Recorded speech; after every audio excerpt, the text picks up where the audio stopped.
You wouldn't go to law school to be a doctor. And so you need to be that aligned with your goals. We're doing vision boards because the girl that you want to be next year is not going to come with no clear vision. I heard this really, really good quote, and it was saying that if you were flying to Hawaii and you were off by a centimeter, flying from LA to Hawaii, by the time you flew that 5 hours, you would end up in Tahiti. You would end up in the complete wrong direction. And this is why I like to do vision boarding, because I truly, truly believe if you do not set a clear goal, you will miss the mark every single time. Hi, you guys, welcome back to my channel. My name is Val, and if you didn't know this, I'm actually an entrepreneur, and this is my second business. So I really have to be very clear with visions and goals, not only for myself, but for my entire team every single year. And I feel like every year, I don't know if people say that I manifest things. People always tell me I'm a great manifester, but things on my vision board not only happen, but they happen to a T. One example. So I put on my vision board last year, I put Mariana Hewitt, and I also put Tasha Oakley. They are both influencers. And my goal with putting them on my vision board was really like, I want to be an influencer, and I really like the careers and I love their platforms. The two things that happened from that was, one, Mariana Hewitt had interacted with my brand, and she also shared about my period care brand, Riff Care, on her stories. Second, Monday Swimwear asked to do a collaboration for Juneteenth, and they wanted to talk about supporting Black businesses. And so they reached out to me, they sent me merch, and then they put a video that was collaboration with my brand and their brand, and it went on their page, and we got new customers from that. To have someone that you really are inspired by notice you when you're building something that's kind of small is a pretty big deal. So let's talk about possibly the goals that you want for next year and how to align yourself to receive those goals. What we really have to talk about is why your goals didn't happen for you, because I've been doing vision boards for I think a decade now, and it's very clear to me when I'm missing the mark and how I'm missing the mark and how I can do better next time. Number one, you didn't set very clear and defined goals. And this one can be very confusing to people because they write down like, I want to make more money, or I want to have a boyfriend, or I want to move to a new city. And those seem like goals, but those really aren't goals. That's this huge umbrella that's going over all these possibilities. And how can you possibly move towards a mark if something is not definite? So I've been doing affirmations every single morning. And one of my goals is like, I really want to make 6 figures next year. And personally, I just haven't made 6 figures in a very long time. My businesses have made sometimes 6 figures a month, but I haven't paid myself back. I know that as my business grows, it's going to be, the same thing, continuing to not really pay myself, and I have to make money off of brand deals.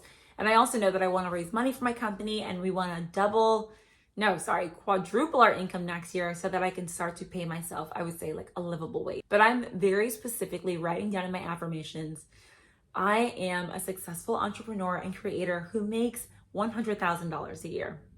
I know that I can make more than $100,000 a year. That can definitely happen. But I know that my focus next year really is on my business and not content creation.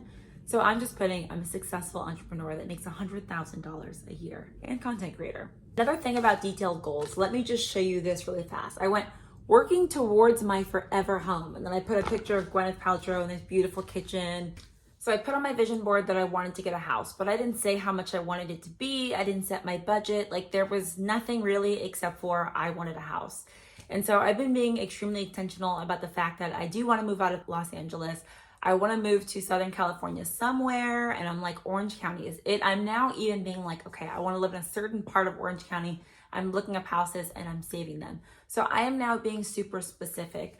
And it's even the same thing with the relationships that I want. So I want to attract certain types of people into my business who can help me with marketing, who can help me with PR, who can help me with, so I'm writing down that I'm going to attract those people. And even the relationship that I want, like I realize that I want to be with someone who is, stable in what they want to do in their life. They're not going through career changes, but I'm not going to write that. What I am writing is I want to be in a relationship with someone who is successful and stable in their career. And that is a very good goal for me to write.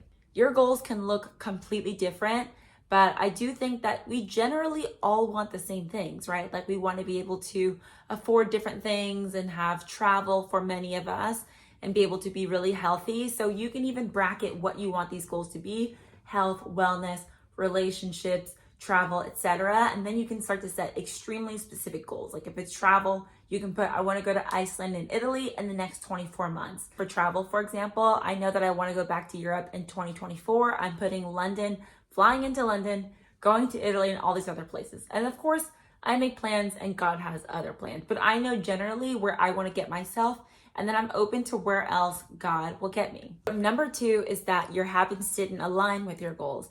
I feel like I have a lot of friends who made vision board with me and they were like, I want to have a great body. And I saw them work out 10 times the entire year.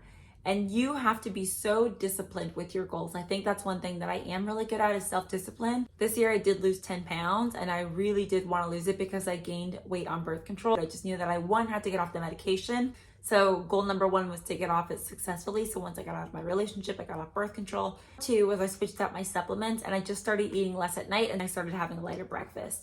And then I started to switch up my routine. So I was like, okay, if I'm usually doing this, it's obviously not working for me in my metabolism anymore. I need to do barre and Pilates. And so I signed up for the classes every single week. So I have to show up. If I don't show up, I'm going to be penalized.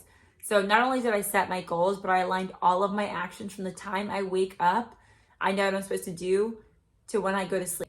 Another thing with my goals was that I really wanted to get a new partner in my business. I wanted to raise money. And so I went out a lot to a lot of business conferences, a lot of business events. I was very tired. I didn't necessarily want to go to all these places, but I knew that I had to show up. And so eventually what ended up happening was we got on this kind of docu-series reality TV show, which is going to be probably one of the biggest things for Riff and one of the biggest things for my business, personal, everything in 2024. But I was setting up meetings even before I got on that TV show with some of the biggest talent agencies in the world. Like, look, we want to do this thing. We want to have a partner. Like, we think this brand is huge. We want celebrity investors. And so I was already putting in the work. And because I put it out there to God and to the universe and I prayed for it, I write down very specifically what I wanted. When things came to me, it was very clear when something was aligned with my goals and when it wasn't, because I was lining up myself and I was doing the work that was very specific to where I wanted to be. Number 3, you didn't have a person or anybody to really keep you accountable. And it doesn't necessarily have to be a person. It can be your personal relationship with God. It can be a notebook. It can be to yourself. It can be a journal. It can be an app. But I find that a lot of my friends don't really have anything for accountability. I check my Equinox app. Equinox is the gym that I go to. And I try to make sure that I'm going to the gym 5 days a week. And if I'm not in the gym 5 days a week, then I know that I did my workout at home, but my app says you worked out 5 days this week, you checked in at this time, so I know how long I was there. So every single thing I do is very accountable. I also share about my health and fitness journey online. I share about it on TikTok, I share about it on my stories. And so people expect this from me. And that's going to be being accountable to myself, but also writing that down and taking accountability at the end of every single night to see what I did and what I did not do to meet those goals. So for you, that could be having a friend that you're on your fitness journey with or your health journey. It could be a friend at church or a small group. It could be an app where you track your habits. There's also the health and fitness app that's free inside of Apple, which you could use. Get a notebook, start habit tracking today, because you can also see when you wake up every single day, oh my gosh, I'm looking back at my journal and I can see how much I've actually done. And I can also see where I missed the mark, because that's what accountability is really all about. It's not about feeling bad. You can see not only where you missed the mark, but you can also see where, hey, I said that I was going to start doing this thing. It's 3 months later. I've been checking in every single day, and now I'm hitting that mark. Number 4, you probably didn't reflect on your journey enough. So one thing that I really love about number 3, the accountability, is being able to go back and see what I did and what I didn't do. And with the looking back at my journey, I also start to write gratitude. So I start to realize when I'm super fussy about my business, I'm like, oh my God, we didn't hit our goal. We had this huge problem with distribution this month where they accidentally deactivated my brand. So none of our retail partners were buying and we couldn't figure it out and no one was talking to us. So we're probably going to miss our financial goal by like $20,000 this year, which is actually not that much. I'm like, wait, we got $20,000 away from a 6-figure goal. Like, that's not bad at all. So just being grateful for how far we have come this year, because that does help me get to the next step. I feel like when I'm not in gratitude, I tend to be like, oh, time to just throw it all out of the window. Think about, for example, when, something's wrong with your outfit and then you decide to put on a pair of sweatpants and step out the house because you're like, I'm not feeling anything. Or when you're on a diet and then you eat something that maybe you weren't supposed to eat, it makes you feel bad. Then you're just like, F it, it's Friday, I'll start again on Monday. When you have a gratitude journal, it gets harder and harder to do that because you get so grateful for where you are, and it's self-motivation. So it helps you to look back at your goals and see where you are and also where you can improve and how you can grow by just being grateful. I think another thing about my gratitude list is it really helps me to keep a positive attitude when I'm going through the rough spots, because think about every single thing you have to celebrate. When you're celebrating it, you're not only celebrating the thing that happened, but you're also celebrating the triumph that happened from doing all the little tiny goals to get you there. So by doing steps 1, 2, and 3, and then having 4 be the cornerstone of it all, documenting your journey, maybe it's telling people about your journey in your inner circle, maybe it's documenting it on social media, and then being able to go back and say, you know what, I've grown so much. Look at my gratitude list. If I ever need to pick me up, I can go to it and see that I'm not where I want to be, but at the same time, I'm not where I started.